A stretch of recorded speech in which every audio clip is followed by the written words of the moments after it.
சூழ்நிலைகளிலும் தங்களை மாற்றிக்கொள்வதிலும் தங்களை அதற்கு தகுந்தாற்போல் தன்னை ஆட்படுத்தி கொண்டு வாழ்க்கையில் மிக அற்புதமான வெற்றி பெறக்கூடியவர்கள் யாருன்னு கேட்டிங்கன்னா அவங்க வந்துட்டு 12 ராசிகளில் வந்து கடகராசிக்காரங்களாகத்தான் இருக்க முடியும்.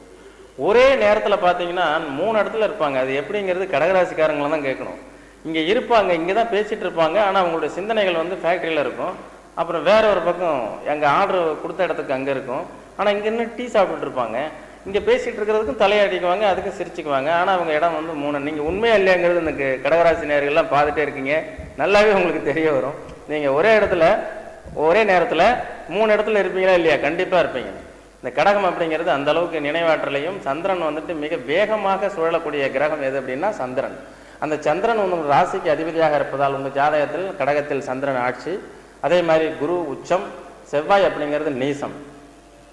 அதற்கடுத்தது பார்த்தீங்கன்னாக்கா புதன், சனி, சுக்கிரன் இதெல்லாமே பகை பெறுகிறார்கள். அதில் சூரியன் நட்பு பெறக்கூடிய ராசி. இந்த கடக ராசியில் வந்துட்டு நட்சத்திரம்னு பார்த்தீங்கன்னா புனர்பூச நட்சத்திரம், அதே மாதிரி பூச நட்சத்திரம், ஆயிலி நட்சத்திரம். புனர்பூசம் 4ஆம் பாதம், அதில் பிறந்தவர்கள்லாம் பார்த்தீங்கன்னா குருவனுடைய அனுகிரகம் பெற்றவர்கள். அதில் ராமபிரான் பிறந்த ராசி கடக ராசி என்று சொல்லப்படுகிறது. ஆனால் அது ஆய்வுக்கு உட்படுத்தக்கூடிய விஷயம். அதே போன்று புனர்பூச நட்சத்திரம் அப்படிங்கிறதுல பிறக்கக்கூடியவர்கள் கடகராசிக்காரங்க மிகவும் யதார்த்த குணமும் எளிமையானவர்களாகவும் நல்ல கடவுள், அதே போன்று பெரியவர்களை மதிக்கக்கூடியவர்களாகவும் எல்லோரிடமும் யதார்த்தமாக பேசக்கூடியவர்களாகவும் நிறைய நண்பர்கள் உடையவர்களாகவும் இருப்பாங்க. அந்த குரு இல்லையா, அந்த நட்சத்திராதிபதி குரு இல்லையா, அதனால் தன்னுடைய மனசில் பட்ட கருத்துக்களை எல்லாமே வெளிப்படையாகவும் யதார்த்தமாகவும் பேசக்கூடியவர்களாக இருப்பாங்க. அதற்கடுத்தது பார்த்தீங்கன்னா பூச நட்சத்திரம். இந்த பூச நட்சத்திரத்தில் பிறந்த குழந்தைகளாக இருக்கட்டும், பெரியவர்களாக இருக்கட்டும், ஆண் பெண்களாக இருக்கட்டும், அது ஒரு விதமான மந்த தன்மையும் சோர்வு தன்மையுமாவே அவங்களுக்கு இருப்பாங்க. குழந்தைகள்லாம் படிச்சதுன்னா ஞாபகத்தில் ஏறாது. அது ஒரு மாதிரி சோர்வு தன்மை எப்போதுமே வந்து, ஏன்னா அவங்களுடைய முகம் கலையற்ற தன்மையாகவே இருக்கும். காரணம் என்ன அப்படின்னா நட்சத்திராதிபதி சனீஸ்வரனாக போனதுனால அவங்களுக்கு எப்போதுமே ஒரு சோம்பல், அந்த முதுகு தண்டுவடத்தில் ட்ரபிள்கள், வலி ஏற்படும். அதே மாதிரி அவங்களுக்கு அந்த நரம்பு தளர்வுன்னு சொல்லக்கூடியது, அந்த மாதிரி அனீமியா சம்மந்தப்பட்ட டிசீஸ் இதெல்லாம் வர்றதுக்கு அந்த பூச நட்சத்திரக்காரங்களுக்கு நிறைய வாய்ப்புகள் இருக்கிறதுனால அவங்க எப்போதும் சோம்பேறித்தனமாக இருப்பாங்க. அதே நேரத்தில் சிறந்த கலா ரசனை உடையவர்களாகவும் அற்புதமான நினைவாற்றல் உடையவர்களாகவும் எந்த ஒரு காரியத்தையும் யூகித்து யோசித்து பொறுமையாக நிதானமாக செயல்படக்கூடியவர்களாகவும் முடிவில் பிடிவாதமாக இருந்து ஒரு காரியத்தை வெற்றி பெறக்கூடியவர்களாகவும் தத்துவ விஷயங்களில் தேர்ச்சி பெற்றவர்களாகவும் தத்துவார்த்தமாக பேசக்கூடியவர்களாகவும் இருப்பார்கள். அதற்கு அடுத்தது பார்த்தீங்கன்னா ஆயிலி நட்சத்திரத்தில் பிறந்தவர்கள். இந்த ஆயிலி நட்சத்திரத்தில் பிறந்தவர்கள் புதனுடைய ஆதிக்க சக்தியாக இருக்கிறதுனால அது சந்திரன் அப்படிங்கக்கூடிய வேகத்தோட வாயு வேகம் பொருந்திய அந்த புதனும் சேர்றதுனால இவங்க எப்போதுமே ஒரு இடத்துல நிற்கவும் மாட்டாங்க. ஆயிலி நட்சத்திரம் எத்தனை வயசாகட்டவங்க, 65 வயசு பெரியவராக இருந்தாலும் சரி, ஒரு இடத்துல மனம் புத்தி சிந்தனைங்கிறது இவங்களுக்கு நிலையாகவே இருக்காது. எதுக்கு எடுத்தாலும் ஃபாஸ்ட்டாக பேசுவாங்க. பேசும்போதே கடகராசிக்காரங்க எப்படி பேசுவாங்கன்னா வேகமாக பேசுவாங்க. அவங்கள்ட்ட மெதுவாக பேசுறதுக்கே முடியாது. நிதானமாக பேசுறது வேணால் பூச நட்சத்திரக்காரங்க வேணால் பேசலாம். ஒரு ஆயிலி நட்சத்திரக்காரங்களாம் பேசுறதே பிடிக்காது, அதாவது புரியாது, பிடிக்காதுன்னு இல்லை புரியாது. அந்த அளவுக்கு வேகமாக எந்த ஒரு காரியத்தையும் துரிதமாக செயல்படுத்தக்கூடியவர்களாக இருப்பார்கள். அவர்கள் வந்துட்டு நல்ல மனோவேகமும் வாயு வேகம் பெற்றவர்களாக இருக்கிறதுனால எந்த ஒரு காரியத்திலையும் அவர்கள் பிடிவாதமாக இருந்து காரியங்களை ஜெயிக்கிற வரைக்கும் விடாப்பிடியாக உறக்கம் இல்லாமல் சிறந்த உழைப்பாளிகளாக இருப்பதற்கு அந்த ஆயிலி நட்சத்திரம் தான் அதுக்கு காரணம். இந்த கடகராசி நேயர்களில் ஆயிலி நட்சத்திரம் எந்த ஒரு காரியத்திலையும் மிகவும் அற்புதமான வெற்றிகளை பெறுவார்கள். சரி, இந்த ராசிகளுடைய நட்சத்திரங்களை பார்த்தோம். அதற்கு அடுத்தது பார்த்தீங்கன்னா தோற்றம். இவர்களுடைய தோற்றங்கள் எப்படி இருக்கும்? பொதுவாக கடக ராசியில் பிறந்தவர்கள் நன்கு வெண்மை நிறமும் அல்லது நேர் ஆப்போசைட் கருமை நிறமுடையவர்களாக இருப்பார்கள். அதற்கு அடுத்தது பார்த்தீங்கன்னா பெண்கள் நல்ல கலையான முகமும் ஓரளவுக்கு எல்லாரையும் கவரக்கூடிய அளவுக்கு அழகான முகத்தோற்றம் உடையவர்களாக இருப்பார்கள். கடகத்தில் பிறந்தவர்கள் பார்த்தீங்கன்னா மேக்சிமம் அவங்களுக்கு வந்து தன்னை அலங்கரித்துக் கொள்வதில் விருப்பமுடையவர்கள். எப்பொழுதும் பிரதியார் தன்னை கவர வேண்டும் என்பதற்காகவே அது மாதிரி செய்கிறாங்களோ என்னமோ தெரியாது. ஆணாக இருக்கட்டும் பெண்ணாக இருக்கட்டும் ஆடை அணிகலன்கள், அதே மாதிரி வாகனங்கள், வீடு எல்லாமே கொஞ்சம் ஃப்ரெஷ்ஷாகவும் நீட்டாகவும் நல்ல அழகாகவும் இருக்கிறதுக்காக வாய்ப்புகள் மிக அதிகம். அதே மாதிரி கடகராசி நேயர்களில் பார்த்தீங்கன்னாக்கா அவர்களுடைய முகம் அப்படிங்கிறது நல்லா அகன்றிருக்கும், செம்பட்டையான முடி இருக்கிறதுக்கு வாய்ப்புகள் உண்டு. கண்கள் மிக பெரியதாகவும் கருமை நிறம் உடையதாகவும் இருக்கும். அதற்கு அடுத்தது பார்த்தீங்கன்னாக்கா அவங்களுடைய கை கால்கள் அப்படிங்கிறது மெல்லியதாக இருக்கும், உடல் பருத்து இருக்கும் அப்படிங்கிறது ஒரு பொதுவான ஒரு தோற்றம். அந்த பொதுவான தோற்றம் தானே ஒழிய இது எல்லாருக்கும் அந்த மாதிரி இருக்கணும்லாம் எடுத்துக்கக்கூடாது. நீங்கள் நாளைக்கு வந்து நீங்கள் சொன்னீங்க ஆனால் எங்கள் பையன் ஒல்லியாவில் இருக்கிறான் அப்படிலாம் கேட்காதீங்க. ஏன்னா காலதேச வர்த்தமானம் யுக்தி சுத்தி பிருதி சுருதி லயம் இதை சார்ந்துதான் ஜோதிடம் செயல்படும். அதனால இது வந்து எங்களுடைய ஆராய்ச்சி, அது போக பேசிக் அடிப்படை, அதுதான் உங்களுக்கு சொல்றோம். அதற்கு அடுத்தது பார்த்தீங்கன்னா அவங்களுடைய குணங்கள் எப்படி இருக்கும். எப்போதுமே வந்து தாயன்பு உடைய ஒரு ராசி எது என்றால் அது கடகராசிக்காரர்களாகத்தான் இருக்க முடியும். அவங்கள்ட்ட தாயுள்ளம் அப்படிங்கிறது எப்பொழுதும் இருந்துகிட்டே இருக்கும். கருணை, ஈகை, ஜீவகாருண்யம், அதே மாதிரி யதார்த்த எண்ணங்கள், பிரதியாருக்கு உதவி செய்யக்கூடிய எண்ணங்கள், அந்த எல்லாமே வந்துட்டு கடகராசிக்காரங்க தான்.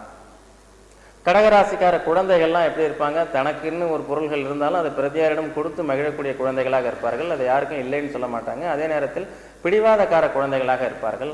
சின்ன வயசுலேயே இயல், இசை, நாட்டியம் போன்றதெல்லாம் ஈடுபாடுகள் மிக அதிகமாக இருக்கும். பழமையான பொருட்கள் மீதெல்லாம் அவங்களுடைய கவனங்கள் அதிகமாக இருக்கும். பழமையான பொருட்கள் அப்படிங்கிறதெல்லாம் வந்து பாரம்பரியமான பொருட்கள், அதெல்லாம் ரொம்பவும் அவங்க கவனம் செலுத்துவாங்க கடகராசிக்காரங்கெல்லாம். அதே மாதிரி வந்துட்டு எல்லா விதத்துலேயும் தேர்ச்சி பெறணும் அப்படிங்கிற எண்ணங்கள் வந்து கடகராசிக்காரங்களுக்கு உண்டு. எல்லா விதமான வித்தைகளிலும் தேர்ச்சி, எல்லா விதமான சிந்தனை செயல்பாடுகள் எல்லாமே அவங்களுக்கு உண்டு. இந்த கடகராசியில் பிறந்தவர்கள் வந்து ஷார்ட் டெம்பர், எளிதில் கோபத்திற்கு வசப்படக்கூடியவர்களாக இருப்பாங்க. அதனால என்ன ஆகிடுன்னு கேட்டிங்கன்னா மேக்சிமம் இவர்கள் நண்பர்கள் நிலைப்பதில்லை. இவங்க நல்லா பழகுவாங்க, நண்பர்கள் நல்லா உதவிகள் செய்வாங்க, நண்பர்கள் கேட்காமலே உதவி செய்வாங்க, நண்பர்களை நிலையறிந்து ஓடி ஓடி போய் செயல்படுவாங்க.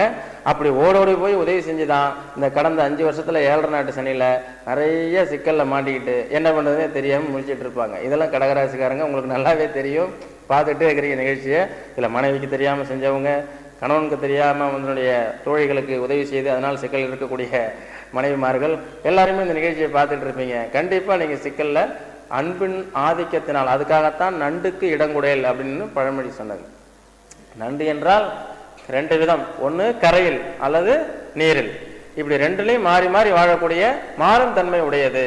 அதே நேரத்தில் கடகராசிக்காரங்களுக்கு எப்போ பார்த்தாலும் அந்த ஷார்ட் டெம்பர், எளிதில் முன்கோபம் உடையவர்களாகவும் எளிதில் உணர்ச்சி வசப்படக்கூடியவர்களாகவும் இருப்பார்கள். அதனால இவங்களுக்கு என்ன ஆயிடுது, கோபம் வந்து ஒரு நிரந்தரமான கோபம் கிடையாது. ஒருத்தர் மேல கோபப்பட்டாங்கன்னா வேலை வாங்கும் பொழுது சரியா செய்யலைன்னா அடுத்த நிமிஷமே பேசுவாங்க, வார்த்தை பேசுவாங்க, அடுத்த நிமிஷம் மறந்துடுவாங்க, அதுக்கப்புறம் எப்போதும் போல அவங்களோட பழகுவாங்க.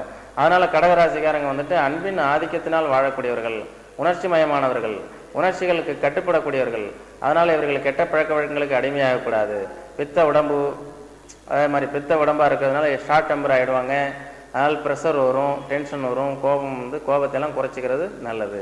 அதே மாதிரி கடகராசிக்காரங்க வந்துட்டு எல்லாரையும் எளிதில் புரிஞ்சுக்குவாங்க, புரிந்து வைத்துக் கொள்ளக்கூடிய தன்மை அவர்களுக்கு உண்டு. அதே மாதிரி ஞாபக மறதிங்கிறது இவங்கள்ட்ட கிடையாது. எப்போதும் சொன்ன வாக்குறுதிகள்லாம் எடுத்து பேசுவாங்க. நண்பர்கள்ட்ட நல்லா பழகுவாங்க. தான் பழகினதை வந்து தப்பான அர்த்தம் எடுத்துக்கிட்டு நண்பர்கள் யாராவது இவங்களை விரோதிச்சுட்டாங்கன்னா அவ்வளோதான். அதுக்கப்புறம் அந்த பக்கம் திரும்பியே பார்க்கறது இல்லை. அவங்கள யாராக இருந்தாலும் சரி, எவ்வளோ பெரிய ஆளாக இருந்தாலும் தூக்கி உதறிட்டு போயிட்டே இருப்பாங்க, பின்னங்கால் பிடைகள் அடிக்க. ஏன்னா இவங்க வந்துட்டு எப்போதும் அவங்க அதுக்காகலாம் ஆள் கிடையாது. டென்ஷன் ஆகிட்டாங்கன்னா அவ்வளோதான், விட்டுட்டு ஓடிட்டே இருப்பாங்க.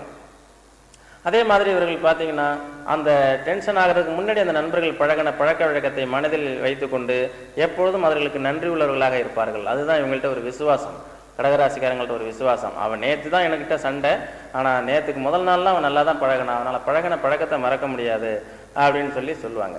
என்னுடைய நண்பர் ஒருத்தர் அப்படி தான் கடகராசிக்காரர். என்னுடைய இன்னொரு நண்பர் கூட வந்துட்டு ஒரு சின்ன மனஸ்தாபத்தினால 2002 வந்து 2 பேரும் சண்டை போட்டுட்டு பிரிஞ்சுட்டாங்க. ஆனால் அவருக்கு கல்யாணம் கடந்த 15 நாளைக்கு முன்னாடி அழகாக கொண்டு போய் முறையாக பத்திரிகை கொண்டு வச்சுட்டு சொல்லிகிட்டே வந்தார். அப்போ அந்த கடகராசினுடைய நேசம், அன்பு என்னங்கிறது அது வெளிப்படுத்துது இல்லையா? அது மாதிரி கடகராசிக்காரர்கள் வந்து அன்பினால் ஆதிக்கத்தினால் நிறைய வந்து வீணாக போயிருப்பாங்க.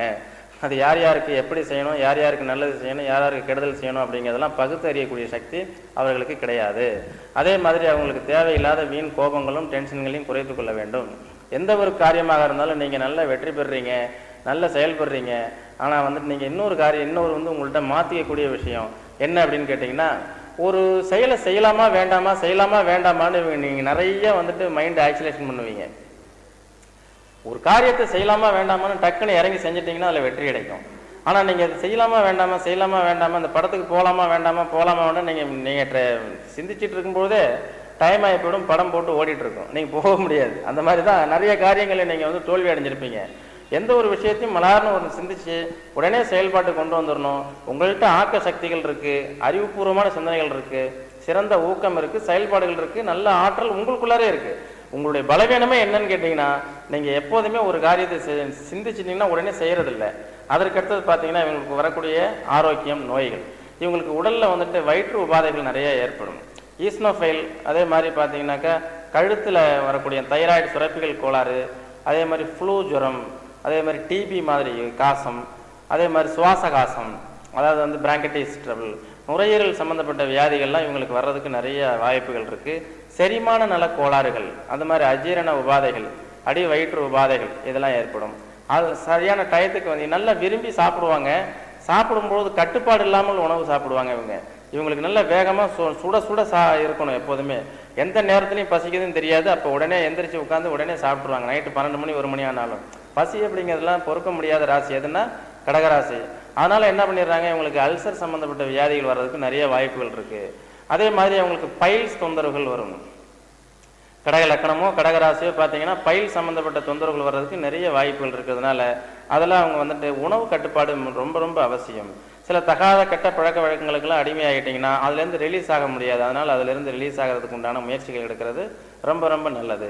அதே மாதிரி கடக ராசிக்காரர்கள் தன்னுடைய கோபதாபத்தினாலேயும் உணர்ச்சிகளாலும் வாழ்ந்துட்டு இருக்கிறாங்க. அதனால ப்ரெஷர் வருது, இந்த ஹார்ட்டில் ஏதாவது தொந்தரவுகள் இது மாதிரிலாம் வர்றதுக்கு பொதுவாக வாய்ப்புகள் இருக்குது. அதனால் உங்கள் ஜாதகத்தை நீங்கள் பார்த்து முடிவுக்கு வரணும். இந்த கடக ராசி வந்து கெட்டு போகாமல் சுபகிரகங்கள் கடக ராசியிலே செவ்வாய் இருந்து பிறந்தது அப்படின்னா, பொதுவாக எந்த லக்கணமாக இருந்தாலும் எந்த ராசியாக இருந்தாலும் கடகத்தில் செவ்வாய் நீசம் அடைஞ்சிருச்சுன்னா வீண் எரிச்சலும் வீண் டென்ஷனும் தேவையில்லாத கோபங்களும் மன உளைச்சல்களும் எடுத்த உடனே சிடு என்று பேசக்கூடிய தன்மைக்கு ஆளாயிடுறாங்க. அதே மாதிரி சனி அந்த இடத்துல இருந்துச்சுன்னா 30 வயசுக்கு மேலே தான் கடகராசியில் சனி 30 வயசுக்கு மேலே தான் கல்யாணமே நடக்கும். கல்யாண காரியங்கள்